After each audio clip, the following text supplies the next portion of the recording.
ესეთი ბოროტების მანქანა მოქმედებს ქვეყანაში და რომლის ხელწერაც არის ტყუილი, სიძულვილი, გრევა, უსამართლობა აბსოლუტურად ყველგან. უსამართლობა მარტო ჩვენ ხო არ მოგვაკითხა პოლიტიკოსებს ან თქვენ ჟურნალისტებს, რომელსაც დაფინანსება ფაქტობრივად ხელოვნურად გიზღუდავენ, რომ ბიზნესმა აქ რეკლამა არ მოიტანოს, მაგალითად რეიტინგის მიუხედავად. რეიტინგი გაგეზარდათ, რეკლამა არ არის. ესეც უსამართლოა.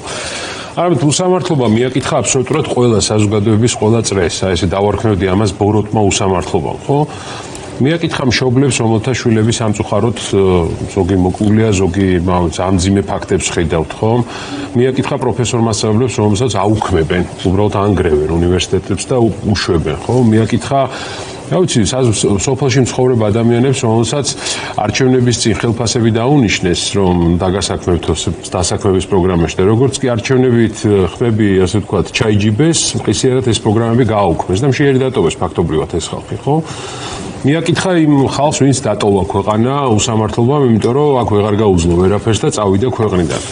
და აი ამ ბოროტების მანქანის წინააღმდეგ ბრძოლის ერთ-ერთი გზა არის პირველი რომ სიკეთით დაპირისპირება, იმიტომ რომ ბოროტებით ვერ დავამარცხებ და სიკეთით უნდა გადავლახოთ და დავამარცხოთ, მაგრამ მეორე და ძალიან მნიშვნელოვანი არის, მე ესე ვიტყოდი, სიკეთის კონსოლიდაცია აუცილებელი. იმიტომ რომ ჩვენ მხარეს არის მართლაც უმრავლესობა, სიკეთის მხარეს არის უმრავლესობა, ასე ვიტყოდი, ბოროტების მხარეს არის უმცირესობა, მაგრამ ბოროტება არის ორგანიზებული დღეს ამ ქვეყანაში, ეს ხო ფაქტია რა, ორგანიზებული ბოროტება ებრძვის ასე გაფანტულ, დაქსაქსულ სიკეთეს, ხო? და ამიტომ ჩვენ გვჭირდება აუცილებლად მეტი კონსოლიდაცია, მეტი თანხმობა, მეტი გაერთიანებები, მეტი ერთად მუშაობა და მე ასე ვიტყოდი, რომ ოპოზიციის ალიანსი არის პირველი სტრატეგიული ნაბიჯი ამ მიმართულებით. პირველ ფაზას ჩვენი ქმედების მე დავარქმევდი, ესე ვთქვათ, იდეური გაერთიანების ფაზა, ხო?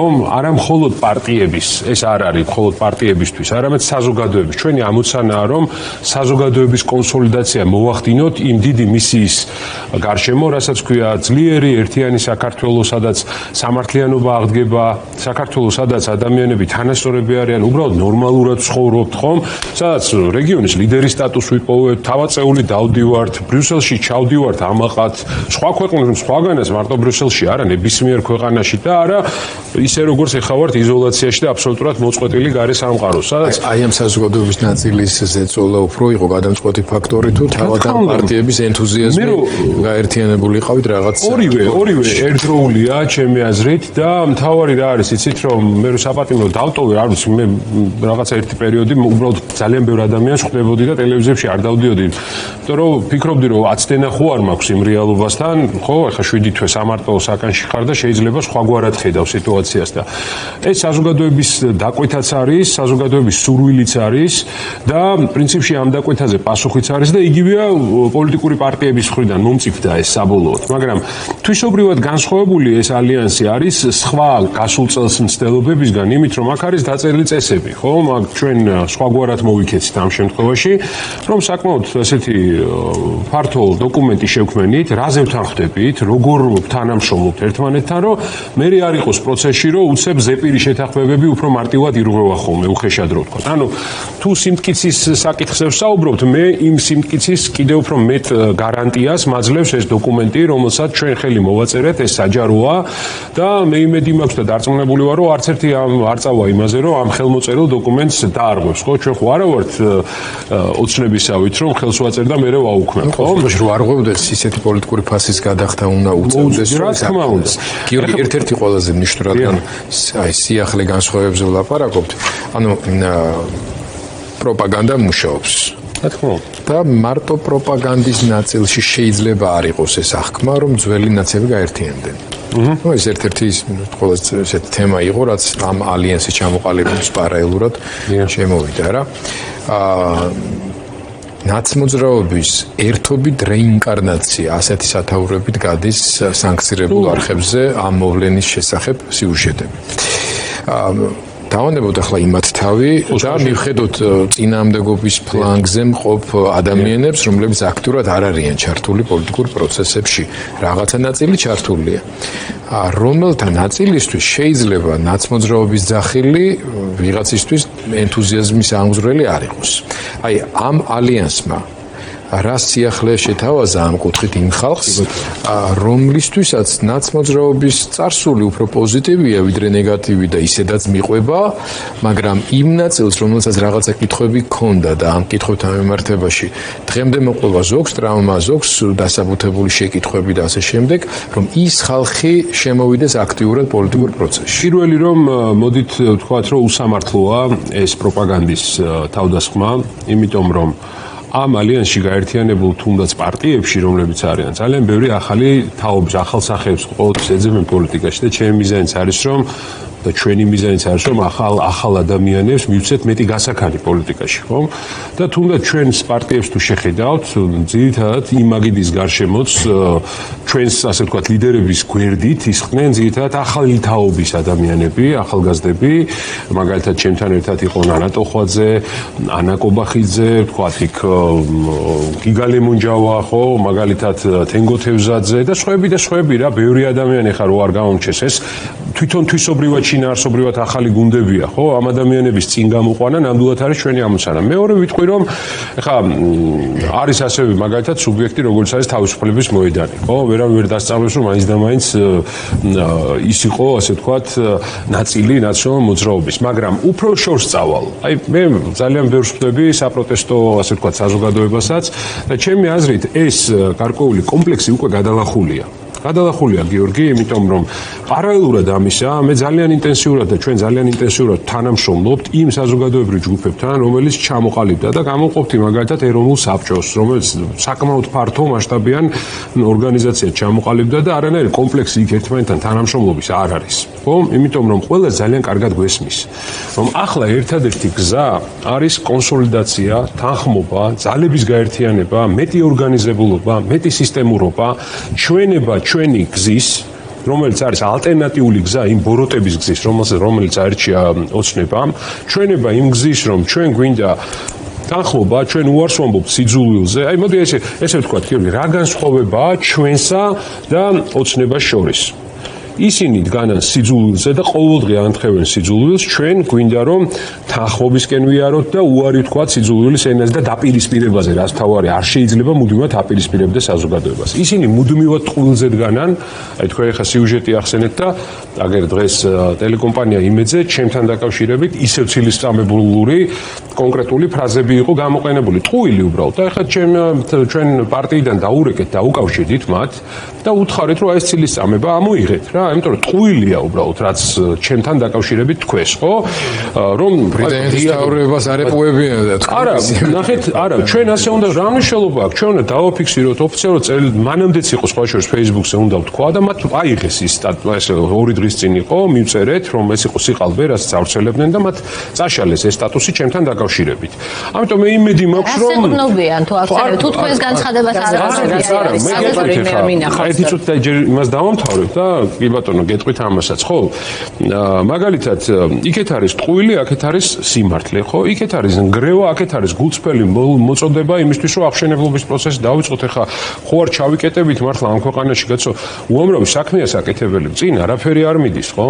ეხლა ისევ ის ინსტიტუციები დგას ამ ქვეყანაში, რაც ადრე იყო გაკეთებული, დანარჩენი პირდაპირ ნგრევაა, ხო? განათლების სისტემაში ნგრევაა, ჯანდაცვის სისტემა თვითონ რაც გააკეთეს, იმასაც ანგრევენ ახლა. სტრატეგიულ პარტნიორებში ნგრევა, დასავლეთ ყველა, ასე ვთქვათ, დაანგრიეს ბოლომდე მიზანმიმართულად ჩვენი მეგობრული ურთიერთობა ყველა აბსოლუტურად ძლიერ სახელმწიფოსთან, ხო? გერმანიასთან, საფრანგეთთან, ბრიუსელი, ევროკავშირი, ამერიკის შეერთებულ შტატებთან, აი რაღაცა, აი თქვენ თავიყავი გიორგი გადაცემაში იმ დღეს მოხდა, როგორც კომშით მიადგნენ იმას ქორწინების სახლს ბათუმის ბულვარში, ზუსტად ასე დიდი ტრაქტორით და კომშით არიან მიმდგარი და ანგრევენ ყველაფერს აბსოლუტურად, რაც კი ამ ქვეყანაში ყოფილა, ხო? ვინ წარმოიდგენდა, რომ ამერიკის სტრატეგიული პარტნიორობიდან გადავიდოდით, ასე ვთქვათ, იზოლაციისკენ და მტრულ, ასე ვთქვათ, რიტორიკისკენ, ხო?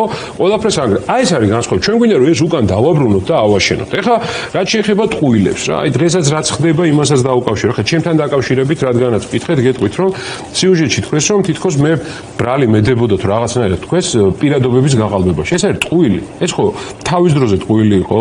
ქალბატონი თეა წულუკიანი წლების მანძილზე იყო იუსტიციის მინისტრი. იქ რო რამე ყოფილიყო სიყალბე მერწმუნეთ კომისიაზე კი არ დამიბარებდა და ამის გამო კი არ გამომწესებდნენ ციხეში. იმ სიყალბის გამო თუ იქნებოდა ასეთი გამომწესებდნენ ციხეში, ხო? კი ბატონო, ეს არის ტყუილი, ხო? მაგრამ მე აბსოლუტურად ეხლა განა კონფრონტაციულად, პირდაპირ ჩვენი გზა არ არის კონფრონტაციული გზა. აბსოლუტურად ესე ვთქვათ, ობიექტურად დავრეკეთ და მაინტერესებს რა პასუხი იქნება მათი მხრიდან. ეხლა ჩვენ ხო ქართული ოცნების მხარდამჭერებიც გვიყურებენ. აი მათაც ვეუბნებ, ეს არის ტყუილი ჩემო კარგებო რა. და მე თუ ვითხოვ, რომ ეს ტყუილი აიღონ იმ მასალიდან და თვითონაც თქვა, რომ ეს იყო მცდარი ინფორმაცია, რომელიც გავრცელდა ცილის წამება, ასე უნდა მუშაობდეს, ხო? ნორმალურ დემოკრატიაში ასე მუშაობს ყველაფერი. მესმის ეხლა ჩვენ ვამბობთ, რომ არანორმალურ ვითარებაში ვართ, მაგრამ ჩვენ ყოველთვის ობიექტური რეალობა უნდა დავაფიქსიროთ. ეს ჩემი ამოცანა. თავი მოჭრილი გიორგის არ იყოს ბრიტანული სანქციების ქვეშ არიან, არა შიდა პროპაგანდისტული ქსელის მართვის გამო, არამედ რუსეთის პროპაგანდისტული მხარდაჭერის გამო, რუსული ნარატივების, ანტიუკრაინული ნარატივის გავრცელების გამო. რაზე ვსაუბრობ? არა, რაზე ვსაუბრობ და მე გეტყვით რაზე ვსაუბრობ, რომ მე მაინც მინდა მცდელობა არ დავაკლო, რომ თუნდაც ის ადამიანები, ვინც მუშაობენ ამ ტელეკომპანიაში, ხო ნახეს, რომ უკვე სანქციებამდე მივიდა საქმე, ხო? არ, ასე ვთქვათ, აიღონ ხელი იმ ქმედებებისგან, რომელიც არ არის სწორი, მიხვდით, რომელიც უსამართლოა ჩემთან, თქვენთან, ყველა იმ ადამიანთან მიმართებაში, ვისაც სილს წამებენ. თუნდაც აი ხა დღეს მაგალითად, აი დაბარებების სულში ხა თქვენ თქვით, რომ ამერიკას აჩვენებენ. არაფერს ამერიკას არ აჩვენებენ. ერთადერთი მიზანი აქვთ სიცრუის მანქანის მოქმედება, ან ბოროტების მანქანის მოქმედება, რომ ისევ და ისევ შეცდომაში შეიყვანონ ქართული საზოგადოება. რა უნდა აჩვენონ ამათმა ამერიკის შეერთებულ შტატებს? თქვენ მართლა გონიათ, რომ ვინმე ამათ უსმენს და ამაზე რეაგირებს? ერთადერთი მიზანი აქვს, რომ სამიზნე არის ქართული საზოგადოება, რომ როგორმე შეიყვანონ, ასე ვთქვათ, ისევ და ისევ ეს აი ცრუ ნარატივებში აცხოვრონ რა. აი ეს არის რეალობა, თორე აი ხა თუნდაც ეს საკითხი ავიღოთ, შენ თუ სახელმწიფოებრივად აზროვნებ და ნამდვილად განცდა იმის, რომ საფრთხე არ აქვს შენს ქვეყანას, ხო? რა ვიცი, ომის შიში გვაცხოვრებენ 4 წელია, ხო? 2022 წლიდან მოყოლებული. მაშინ რა უნდა ქნა, იცი? სუში კი არ უნდა დაიბარო, ეს კვალიფიციური ადამიანებს უნდა დაუძახო. უნდა თქვა, რომ მოდით, კი, შეიძლება მე შეცდომებით დავუშვი, ხო, რომ ვერ გამოვიკვლიე რაღაც, იმიტომ რომ უსმენდი თქვენთან, სხვათა შორის გიორგი კანდელაკს ძალიან მაგარი ეთერი ჰქონდა, როგორ დაასაბუთა ეს ყველაფერი ყველას ვერ უსმინე, მაგრამ როგორ ჩამოაყალიბა, ხო, მეც არ ვიცოდი ეს დეტალები რა, პირდაპირ გეტყვით რა. და მე თუ მოვისმენდი, ხო, მოუგონიათ. არა, მაგას ეს ხო ფაქტებია და მე სახელმწიფოებრივად მოაზროვნე ადამიანი, ვინც მართავს საკუთარ ქვეყანა უყვარს და სახელმწიფოს მართავს, რას იზავდა, იცით, რომ დაუძახებდა ამ ადამიანებს და ეთქვა, მოდით ერთად დავსხდეთ. გაანალიზებული გაქვთ თქვენ ეს მასალები. და მოდით ერთად მოვიფიქროთ, როგორ ავირიდოთ თავიდან ეს საფრთხე. აი ეს არის სწორი, აი ხა თქვათ გვისმენს ჩვენ ახლა ქართული ოცნების მხარდამჭერი, რას ვამბობ ახლა მე აქ ისეც განსაკუთრებულს, რაც თუნდაც მათთვის არ შეიძლება იყოს მისაღები. არ უნდა იყოს მისაღები ასე ქვეყნის მართვა. ამის ნაცვლად ისევ სუში იბარებ, გამოკითხვა, ანუ დამნაშავედ გინდა გამოაცხადო ადამიანი, ვინც გულშემატკივრობს საკუთარი ქვეყნის უსაფრთხოებას. ეს ხო არასწორია. ეს ხო უსამართლოა. ამასაც კიდევ ერთხელ იმიტომ ვამბობ, რომ საზოგადოება ამაზე უნდა შეთანხმდეს, რომ არ შეიძლება ეს. არ შეიძლება ადამიანი, რომელიც პროფესიონალურად უდგება საკუთარ საქმეს, ისჯებოდეს ამისთვის ქვეყანაში. არ შეიძლება, რომ უსამართლობის მსხვერპლი იყოს ჟურნალისტი, იმის გამო, რომ თავისი ღირსება დაიცვა. უკაცრავად რა, მაგრამ შეურაცხყოფაზე აბსოლუტურად ბუნებრივი რეაგირება იყო მზია ამახლობის. ეს რა საქართველოში არ ცხოვრობთ? საქართველოში უკაცრავად დავკარგეთ ყველაფერი და ამის გამო ციხეში ზის ამდენ წელიწადზე მეტია უკვე წელიწად და 2 თვე სრულდება უკვე ციხეში ზის ეს ადამიანი. ეს ხო უსამართლოა. და თუ ჩვენ საზოგადოება ამაზე არ შევთანხმდებით, მე ის უსამართლობა ყველას მიუკაკუნებს. ასე მიუკაკუნა ბევრს და მე კი არ ვაძახებ იმ ხალხს, ვეუბნებით, რომ უნდა გავერთიანდეთ, რომ ეს უსამართლობა, ბოროტი უსამართლობები, რომელიც უკვე მომრავლდა, უნდა დავამარცხოთ ერთიანი ძალებით და აი ეს გზა არის ჩვენი გზაც.